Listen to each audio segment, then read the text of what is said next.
recorded.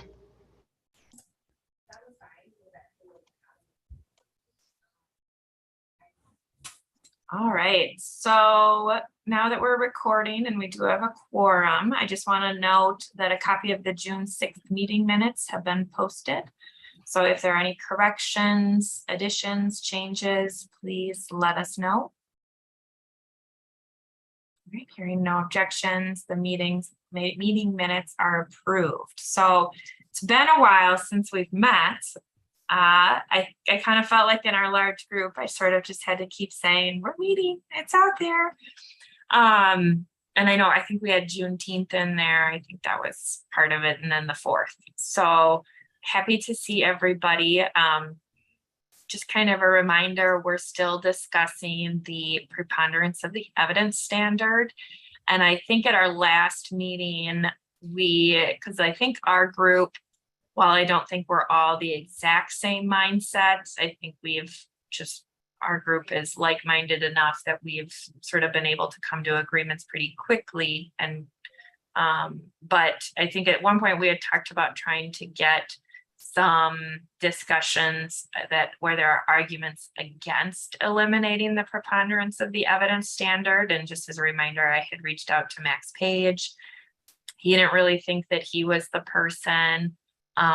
Gina, I know at one point you were going to talk to one of the representatives. I don't know where that's at. So maybe we'll start there and go from there. So I did talk to Kelly Mueller. And Representative Mueller, and she so there was a couple of other task forces that worked on similar stuff like this, and her concern is that the people that are on the this isn't just for the County Attorneys Association, this is for everybody that's involved on these bigger, like you're a representative from DEED, or you're a representative from, the governor's Minnesota Diversity, Inclusion, and Equity group. And so, how are we going back to those larger groups with the information that we're agreeing upon, with the data, with the information that we're agreeing upon, to make sure that that group is in agreement with what we're agreeing upon? Because what happened with the felony murder law reform, like aiding and abetting group, is that folks were in agreement about what was agreed upon. And then when it came to time to pass legislation last year, the County Attorneys Association was not in agreement with what the group agreed upon. And it ended up being, they ended up not getting something passed. Not that anything got passed this year, but so that's so what Representative Mueller was asking is maybe to reach out to Bob or Nancy or somebody else from the County Attorneys Association to speak to it, or how do we do that? How do we, it's not Max's expertise, because we're talking more about maybe child protection or maltreatment, or, where are the areas where preponderance of evidence is most being used. It seems to me it's a lot of domestic cases, right? And so, which is the city attorney's office, because it's misdemeanors, not the county attorney's office. And so, I don't know, but what I don't want to have happen is for us to agree, make recommendations, and then have the County Attorneys Association come back and be like, we don't agree on this. And that was what Kelly's point was. Okay. So I think basically what you're saying is, it sounds like however we come to our agreement, well, first of all, I think make sure we're supporting it with data or specific reasons as to why it makes sense. And then as well as, because you're right, the county attorney's office, especially because so many of those were domestics, that would be the various city attorney's offices, which to me, as and I think I've highlighted this before, that I can have clients on a first time domestic get vastly different outcomes just depending on the county they're in. Even And within Hennepin County, which city? yeah, oh yeah, Which, yep. yeah, certain cities versus, certain cities will give you a continuance for dismissal. Certain cities will only do a stay of adjudication. I mean, but I think, and I guess there's also a part of me keeping in mind that the disqualification subcommittee is also going to be looking at, and I wasn't at the last one, I was on vacation, but I think part of what we're also looking at in there is whether some of those misdemeanors should even still be included or a shorter time frame anyway. So I think we could end up almost coming with from the same, like just two different sides too. But I think that makes sense. I definitely think it makes sense. I get it. I hear where really making sure we support whatever decision with data, as well as, I'm happy to, who else were you saying in the County Attorneys Association? So Bob Small, Judge Small is the ED over there. Okay. And then Nancy Haas is their, she's who I connect with over there. She's their lobbyist or whatever. Isn't Max here for them? Yeah. Yeah, but that was Kelly's point, is like, Max can agree that getting rid of it's not a bad idea, but if there's not a connection, and I'm not picking on Max or saying the county attorney specifically, but any of us that are here representing an organization, if they're not making touch points back to the org that they represent to say, here are the decisions that we're making. Yeah. Are y'all in agreement with this? Then when it gets to the end, they can just be like, we didn't agree to that. Our representative did, but we didn't. I know from past advocacy that oftentimes when you reach out to Bob or Nancy, right? Yep, Nancy Haas, yep. They end up basically saying, well, that's something that needs to be voted on. There's like a policy committee that is made up of a bunch of elected county attorneys. And so they they have this sort of procedural process that, and I don't even know if they would be willing to vote on what their position is going to be for some subcommittee recommending something.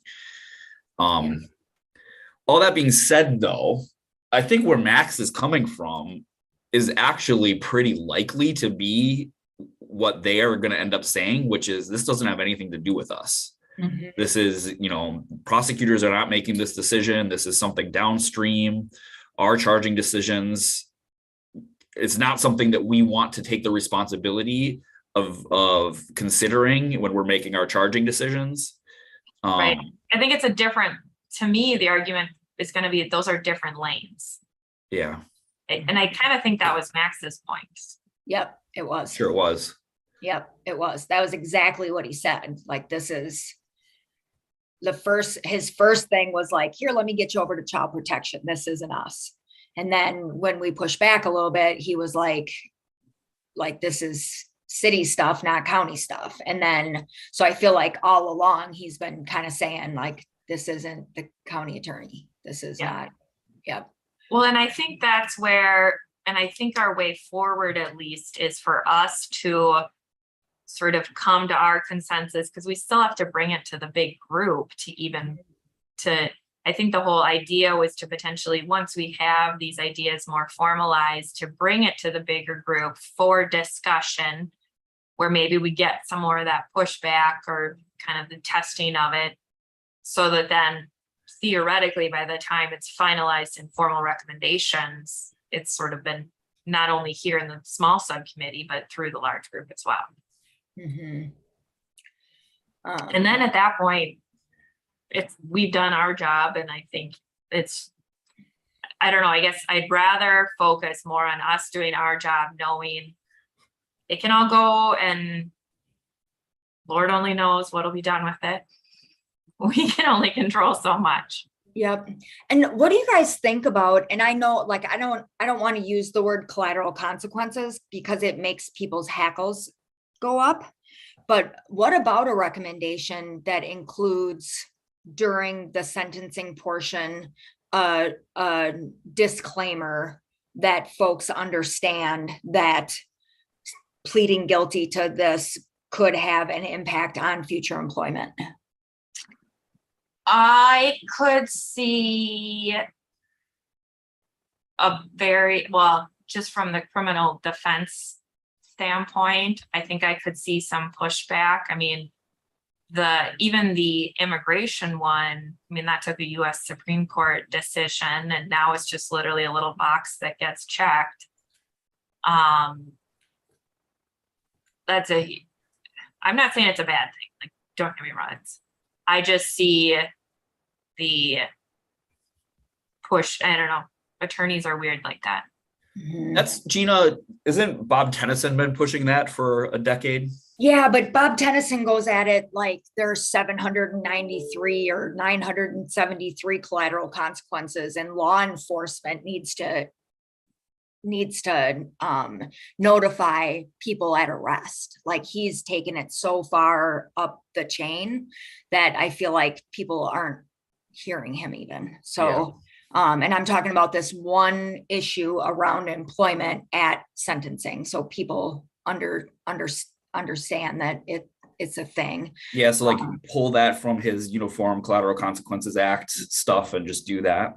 Yeah, just this one part of it, so that people at sentencing can't say, I didn't know, because I hear that so often. Like, if I would have known, I wouldn't have pled to this. If I would have known that this was going to impact me 10 years later, that I still wouldn't be able to get a better job than flipping burgers or whatever. Because I was just looking, I sent it to you, Lucas, at the list of crimes of violence, and in disqualifications, and I know this isn't it, but like we're actually adding to what is considered person crimes than what the actual legislature considers crimes of violence, which I don't know that that's what we're trying to do. So wait, what do you mean by that? We can save it for disqualifications later this week. Okay. Yeah. But yeah, I think, well, and that's hard. I don't think it's bad. I think implementing it. Well, a couple, Lucas, it looked like you were sort of thinking out loud. Can I jump in? You are, okay. So first of all, I think that just past experiences with that similar provision in the Uniform Collateral Consequences Act that Bob has been advocating for every year for 15 years or whatever. The particular court notice part, I think, is one of the things that got the most pushback, because I think there's a real concern that it will gum up the machine, the McJustice machine. So I would expect that to be controversial. That being said, I like it. And I do think that it is something that would fit as a recommendation from this subcommittee. I think we could frame it as something that would be helpful in terms of people being able to access the remedies that are available to them under 245C15 if they had better advance notice of these disqualifications coming down the line. Mm-hmm.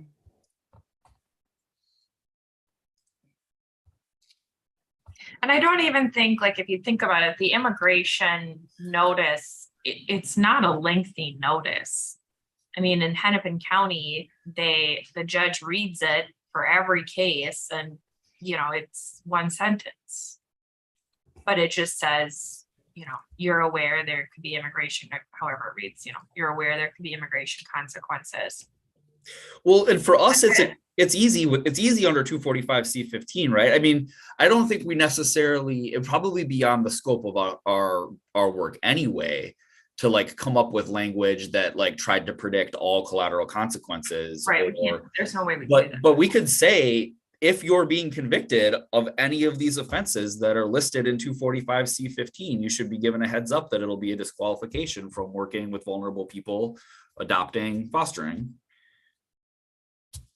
Done. Mm-hmm. And it would, it would immediately make that collateral consequence obvious to all of the judges and prosecutors who, were constantly, a defense side is constantly trying to educate about this stuff. I don't know. And whether it's winnable or not, I don't know what other word, it'll be educational in this process, I feel like. For sure. No, yeah, and it's the pushback.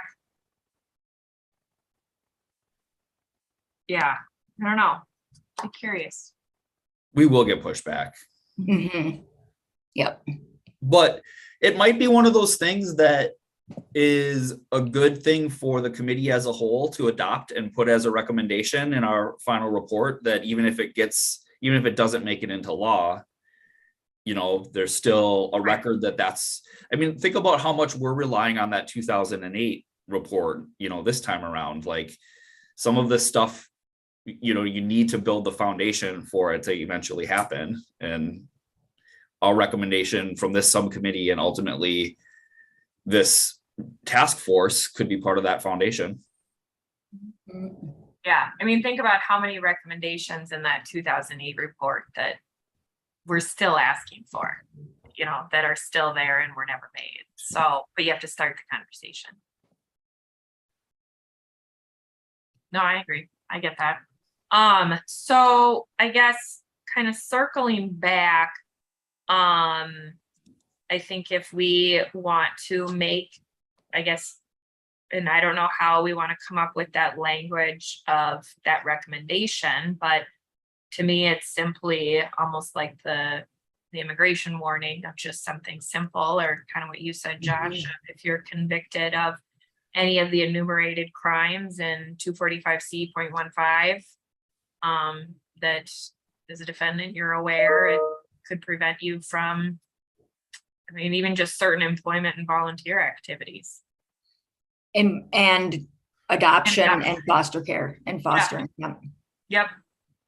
And I think just leave it general like that. Yep.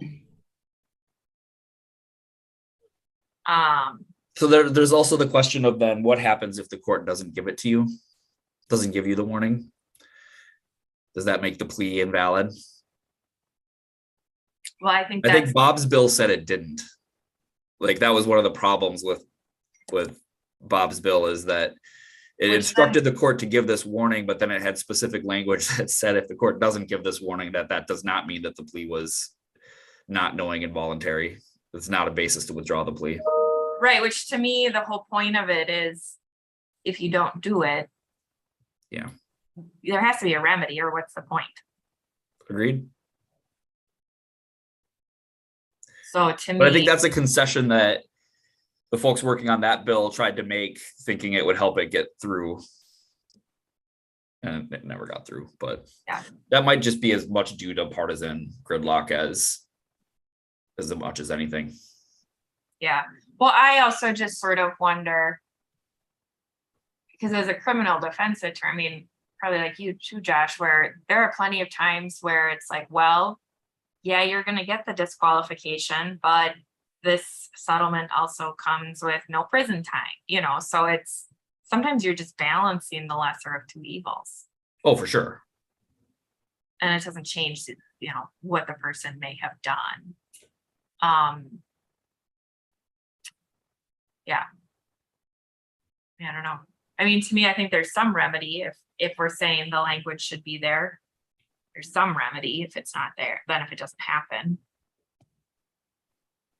Yeah, we could always just make the recommendation that, that the legislature passed a statute instructing that this notice be given at sentencing, and then leave it at that. And then the court can come back and say separation of powers, you can't make us do that if they want to, or, you know, maybe they say we should do it, but then we can litigate whether or not it's the basis for a plea withdrawal when it doesn't happen. Yeah. I mean, I think, well, and I also just think some of it's starting the conversation and seeing where it goes from there. And that's what I mean, that's the biggest thing that I think, like, we make the recommendation and like, it's going to get icky and dicey and probably not get done. But I think us making the recommendation around it for them to see that, like, it is part of it, right? There's somebody that I'm working with right now that like wants to, has somebody that they would like to adopt. And because of terroristic threats, when he was super high on meth, isn't going to be able to adopt this baby whose kids are right. And it's hard, right? Like, and you know, who knows, maybe that if he would have took it to trial or whatever and won, but that's one of those terroristic threats that it doesn't take much to get that charge. And it's one that is very serious. So, but I would love to have it in there just to start the conversation. Yeah. Okay. So then, I mean, I think that all makes sense. And maybe I guess if we kind of put some wording together and then finalize that, as far as I guess, getting back to the states, Josh, and it's been a while, so I'm sorry if I'm way wrong, but I think, weren't you or was your clerk or somebody doing some research on the states? Yep, Ryan's been working on it. Okay. It's a little bit, I guess, it's a big project, and it's one of those projects that I'm having Ryan work on when our like caseload doesn't have a more immediate need for him.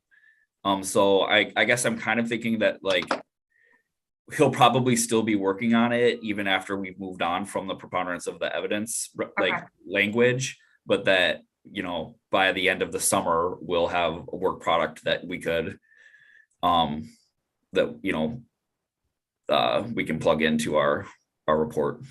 Okay. What do you have any updates you can share, like how far you are or where that? I don't know, Ryan, can I put you on the spot for that? Absolutely. I was just working on it. So I for adult exclusions, I'm through Louisiana. Okay. In terms of checking on it, I think most adult stuff is convictions. I mean, there's a lot of maltreatment findings as well, I think is the other big one. And then there's a few like awaiting, you know, pending charges, usually what we're looking at. So the ones that are, so like there's a few states where there's pending charges. Is that what you're saying? And that'll DQ. So awaiting trial pending. Yep. Okay. So you found none where a closed to dismiss case has created a disqualification based on a lower standard of evidence? Not that I can find. I mean, sometimes they're hidden amongst regulations and that sort of thing. So that, you know, so I don't want to exclude that I've missed it, but not that I can find. I think the closest is, excuse me, is, you know, maltreatment findings, which of course is clear and convincing. Yeah, but we're not actually touching on that, right? I'm just listing what. No, sorry. Well, and I guess I'd be curious. So you said the maltreatment findings are clear and convincing because that's a higher standard than Minnesota. So I find that interesting. Well, Minnesota, I thought was clear and convincing. I mean, I was a GAL, and it's not clear and convincing in Minnesota. Not for maltreatment findings. They're only preponderance of the evidence. Oh, right. It's the petition has to be proven by clear and convincing. My bad. Yes. Yeah, those are the juvenile court. Those are the terminations. Yeah. So it's a founded finding of maltreatment. I'm not sure what I would. So that's probably preponderance at that point. Okay.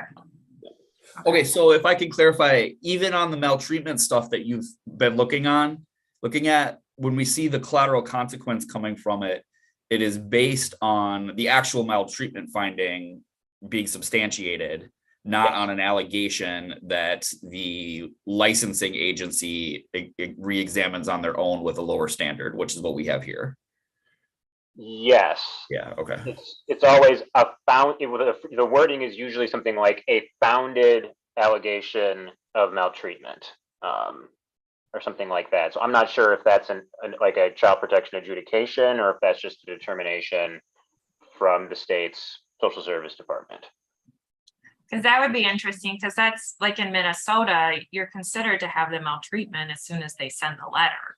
And it's just a letter that's sent in the mail, and you have to follow through with the appeal process and the fair hearing process if you want to appeal it.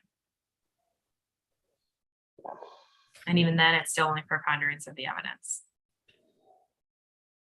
So, I mean, and that's what I'm finding for most things. Most of it's just conviction though for adults. You know, for like working with adults. I mean, yeah. So I think, so mainly convictions, and I take it you were really limiting yours to adults. You're not looking at the juveniles. So I think Will went through and looked at like working with juveniles, and and did some stuff. I will probably go, if I get through this quickly and I have time still this summer, I'll go through and double check a lot of that as well. Okay, yeah, because I know Will had done quite a bit of that early on, but even for, if it's saying convictions, most of those are not going to include your juveniles anyway. But so that's working with juveniles is what Will did. There is also some adjudicated delinquents. So a lot of the convictions will also include, if you were adjudicated delinquent as a juvenile. Okay.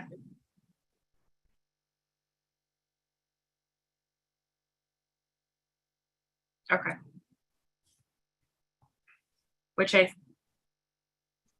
think, but the point I think, obviously for the preponderance of the evidence, is we're not looking at just this preponderance of the evidence, and it could be a dismissed charge or something, their own standard. Right now, they're only looking at charged cases, but that's a current policy. That's not statute. Okay. I guess I understand you're still doing your research. I think our group, I think we were pretty close to this. I'm kind of trying to see how close we are, if we're kind of close enough to potentially even look at wrapping up the preponderance of the evidence. Where are people at? How are people feeling about if a recommendation is essentially that our statute would be limited to convictions? And I guess we have to think about the maltreatments, because I know I have seen that pop up in other state statutes, which is a preponderance of the evidence. To me, I don't think that's much better than our current statute, but I think our maltreatment statute also needs a little bit of overhaul. So what are people's thoughts? I think we should get rid of the preponderance of the evidence standard. I think we have both the criminal legal system and even the child protection system are sort of the first order fact finders. And it has never made sense to me why we would punish people even when those first order fact finders didn't find that they did it. So and I think that it brings us compliant, brings us in alignment with basically every other state that we've looked at. It seems that we're an incredible outlier on this. So yeah, I think the one thing that maybe we had been talking about that we might sort of offer as a compromise that I'm a little bit on the fence of, but would be willing to go along with for the sake of compromise, is with the stays of adjudication, having those continue to be a disqualification, given that at the very least we have a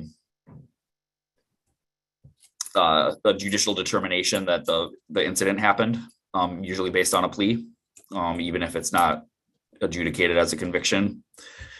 But even there, those cases happen because all of the parties sort of realize that the that what fairness and justice requires for this case is leniency.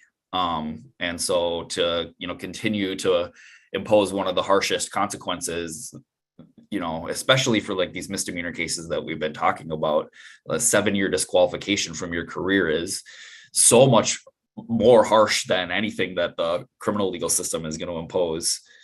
So it kind of seems odd that we would want to do that even in a case where, the prosecutors and the judge are all agreeing on, one of the more lenient dispositions that we have in our criminal law toolbox. So my personal preference would be, let's just call it a conviction. A conviction creates a disqualification, but I could be convinced to compromise on the stays of adjudication.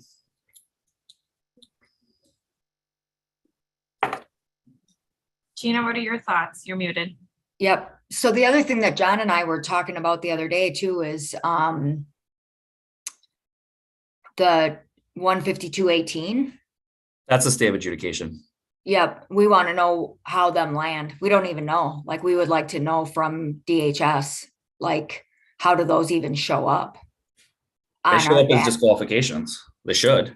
But where do they land in the data? Like, are they admissions? Are they They're statements? Are they? There's language for judicial determination other than a conviction. I can pull it up.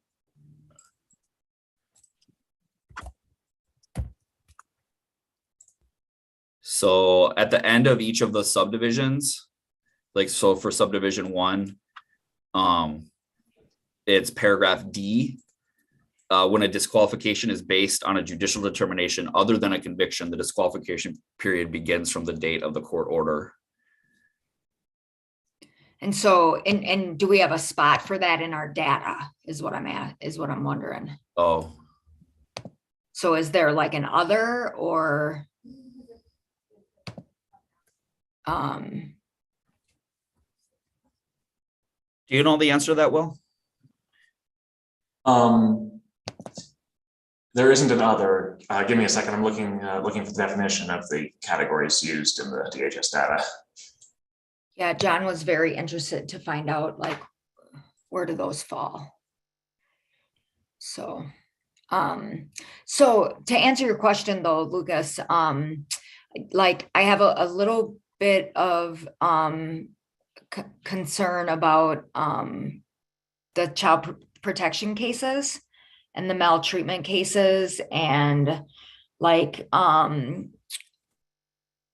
I just, because I don't know enough about, like, I only know my case of child protection, and like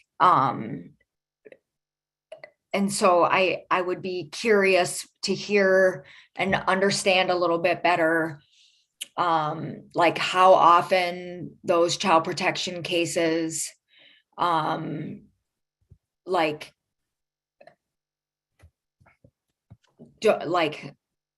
aren't, like, the only person we've really heard from is Tashonda. Like, and so how often is preponderance of evidence used in those maltreatment cases, and like something bad really did happen? Like, do you know what I mean? Like, that somebody wasn't charged, or like, I can't imagine that it's very often, but like, we all stand on kind of one side of the issue. And so, like, does anybody have any thoughts on that? Or So the only thing that I would add is our statute does clarify that it does have to be more than just a maltreatment finding. It says it has to be a substantiated maltreatment and the maltreatment was recurring or serious. okay. So I will say serious or recurring.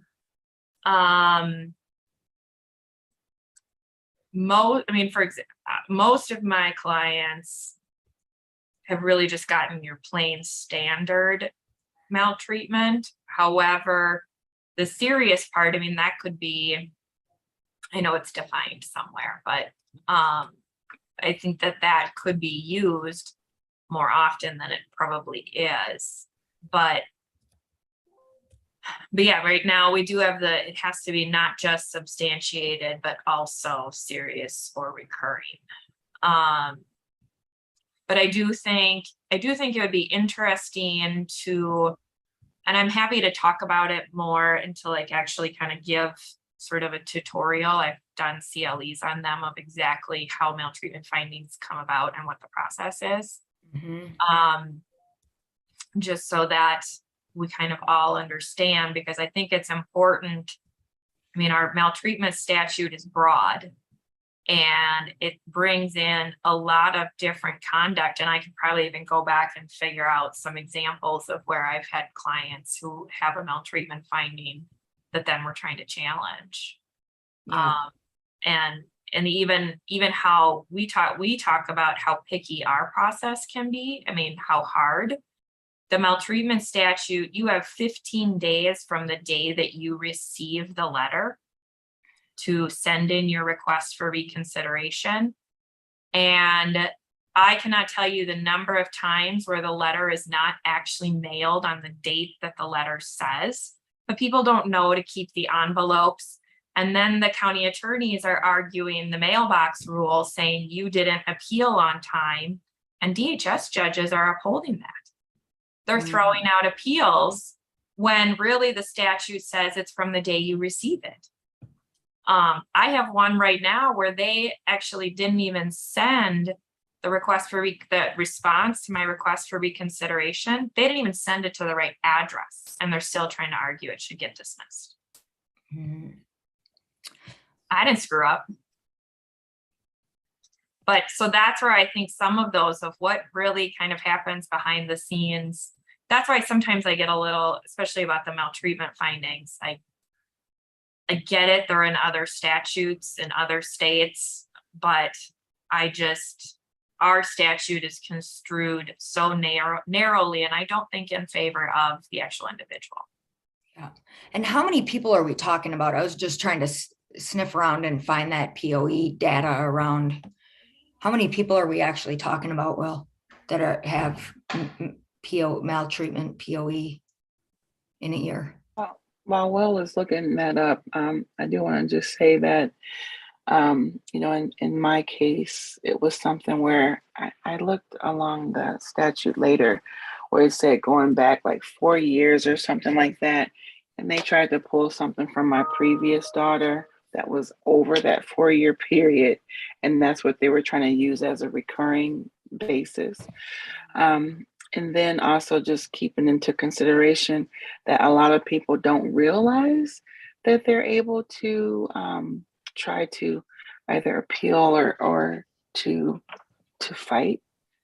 I think they just kind of take it because you get this big old 15-page packet. And then when you look at those deadlines and timeframes, it's so overwhelming that you don't even know where to start. Well, and it's a joke.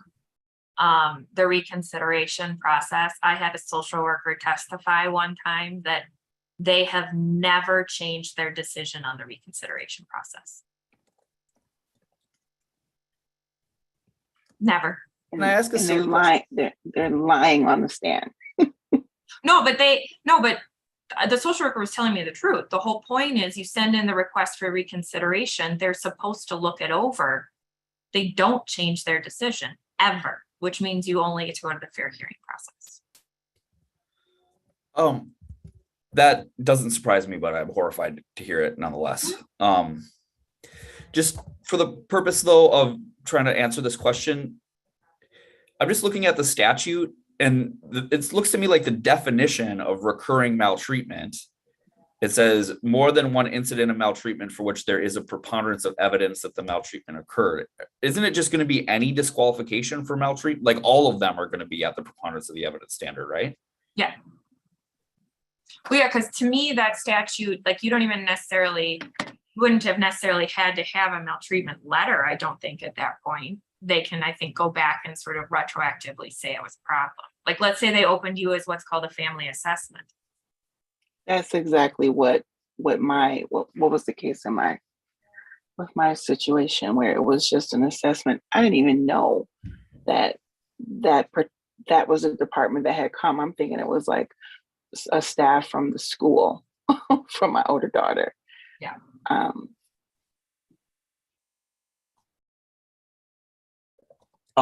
In answer to your questions, Ms. Evans, I don't have a satisfactory answer about where states of adjudication are in the data. There isn't a disposition category for that. We have adjudicated delinquent, admission, Alford plea, convicted, involuntary termination, maltreatment. It's admission. It would be admission. Okay. If it's admission, then that'd be that category. And then for number of people who received a maltreatment determination, as a rough number, I might have missed a column. It looks like 918 in 2018 out of a grand total of 6,400 DQs. So roughly 1 in 6, a little less than 1 in 6. And do we have? Sorry, excuse me. That's 7-year DQs. I should specify. Sorry, 6,400 7-year DQs. And do we have POE numbers for specific crimes? We don't, right? We do. So actually, let me just share my screen. This is actually the spreadsheet I was playing with. So as you've discussed, there's that current DHS policy that they don't tend to use POE except in domestic assault cases. And so we see the numbers are pretty consistent with that for 2018 and 2019. Okay. Yeah. 41% of the grand total of, well, actually, no, here are the raw numbers. 41% of domestic assault DQs in 2018 were based on a POE standard. That's 359 cases. And in 2019, that was, 464, which was 34%. And so where is maltreatment on this list? So I see the maltreatment, they have it listed separately, even though it's technically a preponderance of the evidence. Because I think the way they're looking at it is the preponderance of the evidence determination was made by the local social service agency. And then, so I think that's why they actually technically have it in a separate column, even though it's a preponderance of the evidence standard. Oh, maltreatment. Got it. I see it. That, for what it's worth, is what I infer as well. So Chair Dawson, do you think that DHS is not making their own independent POE determinations on maltreatment cases? You think they're solely defaulting to it, whether or not there was county action or county determination? That's what it looks like to me. I guess if we can maybe get that clarification. I see we do have, is Ari from DHS? Okay. I don't know if she can get us that clarification. But Chair Dawson, does the county's not asked to make a determination about whether they're serious and recurring though, right? No, I've seen it come directly from the county too. Okay, so that's something that exists there for their purposes already too. I've seen it come from there. I don't know if I've also seen it when it gets to DHS, but I believe, so I don't know if it's happening on multiple, like if it could be happening on both, and maybe that's something we need to get clarification on. I have seen it come in the county letters, but I've also seen it on the DQ side. So I don't know which, I think that's something we need some clarification on. But the basis, the underlying basis is always that county's original determination.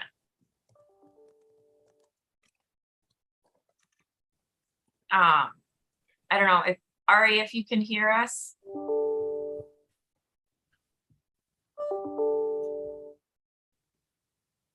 I'm guessing not. So I don't know, Will, if that's something, could you take that, or does that have to go through like me? How would we do that? Well, so we have Ms. Williamson here, who's the chair of the data subcommittee. So if it's okay with both of you, I could just send that over as a question to DHS, or if you'd like to handle that differently, Ms. Williamson. Yes, please. Yeah, I'm Yes, fine with please. that, but because I do think we'd need that clarification. Just because of. Madam Chair, Yeah, yes, Chair hi. Dawson. Hi, sorry about that. I was having some trouble with my audio. I Yeah, was- please, I was a little worried about that. please send the please send the request to Will, and then he'll send that to us over at DHS, and we can get you that information. Perfect. Thank you so much. Thanks. I'm glad you got your audio working. Yes. No, that's great. We'll go ahead and get that sent over, and that I think that clarification will just help us with our discussions.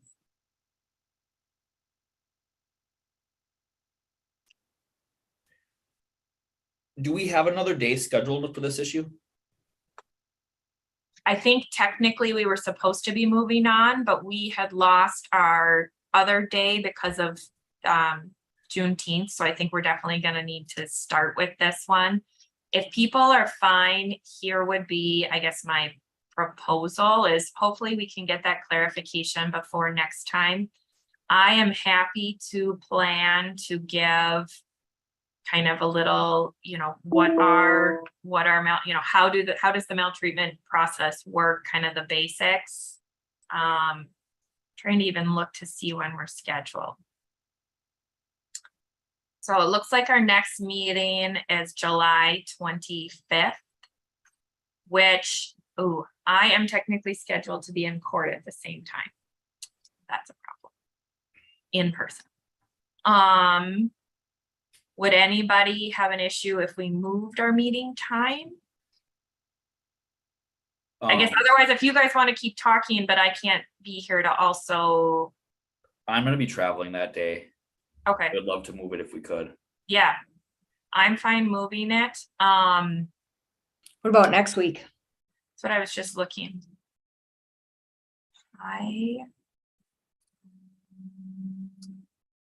You know what? I could actually do 11 o'clock next week. What about other people? Works for me. Me too. Okay. All right, Tashonda, would that work for you? Yes, I may have to come a little before, in between 11 and 11:30, but yes. Totally fine. Okay.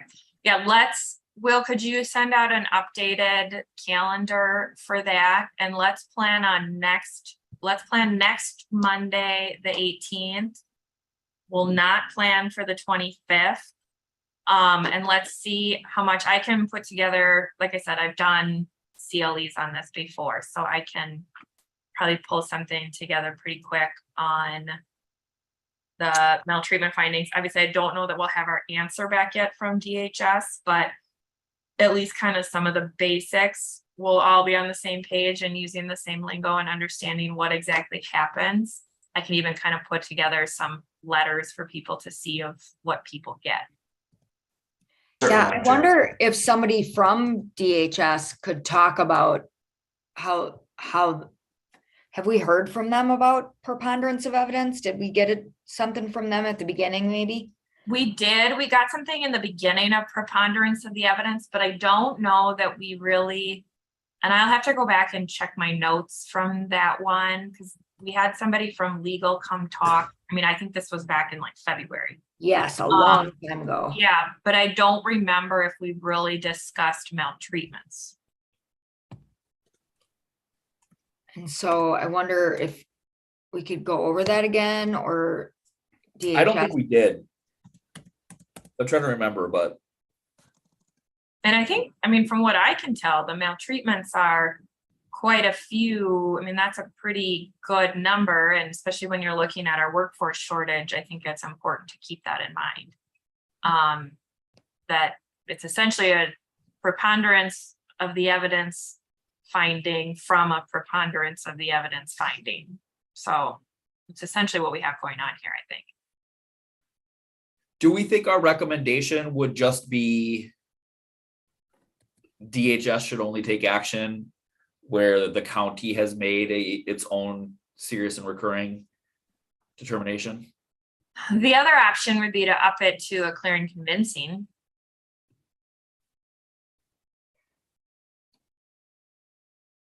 Just throwing it out there.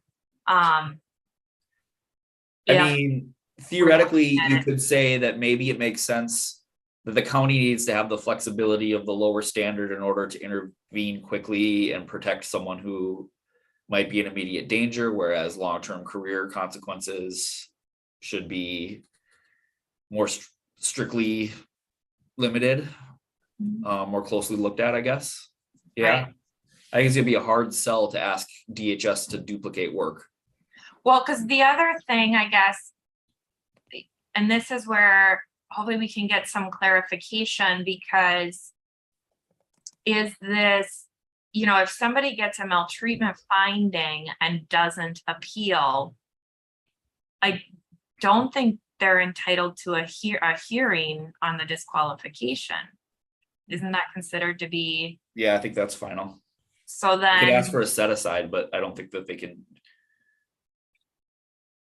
because then to me, I don't know, I guess, yeah, is it only has to come from the county level where there was no appeal, or do we want to raise the standard? I guess maybe something for all of us to kind of think about, of, because I don't know, like from the, I think based on the, like the federal laws, I think that maltreatment findings were included as one that has to be considered. But I think, yeah, I think we gotta look at that. Madam Chair, would you Yeah. mind if I interjected with a slightly unrelated note? You mentioned DHS and what they provided on POE, and I just wanted to bring up that they recently provided some answers to miscellaneous questions relating to POE that they've gotten from, I think, other subcommittees. And so there was some interest, I think, from the disqualification subcommittee in seeing a racial breakdown of subjects who receive a POE review and who aren't disqualified. And they don't, DHS was unable to provide the racial breakdown, but did provide these statistics on total POE reviews with POE found and POE not found in 2018 and 2019.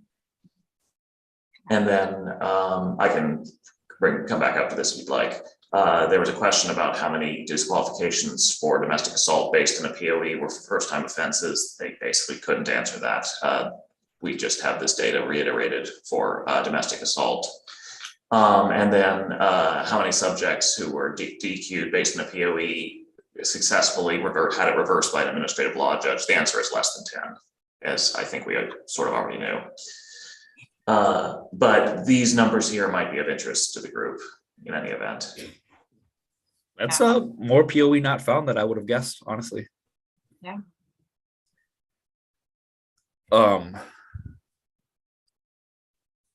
I'm disappointed and frustrated that they can't give us, I don't really understand why they can't give us demographic breakdown of, because I would love to see if there's a disparity in POE not found. Yeah, they do provide an explanation for why they couldn't in this document, but yeah. Okay. All right. So I guess here's what my thought would be. Let's plan to meet next week. I will at least put something together with the basics on maltreatment, just so that, you know, you all can see what it is that's happening, how the process works and what happens. And then Will, if you could put in the question to DHS, and then if we all just kind of come sort of thinking about these maltreatments, what do we really want to do with them? What makes sense? What kind of strikes that balance between safety as well as an individual's ability to actually do their job? Does that sound good? Yeah. All right. I'm just making a note for myself. Anything else people can think of right now? All right. Well, plan to see everybody next week. We're adjourned. Thanks. Bye, everybody. Bye, y'all. Everybody.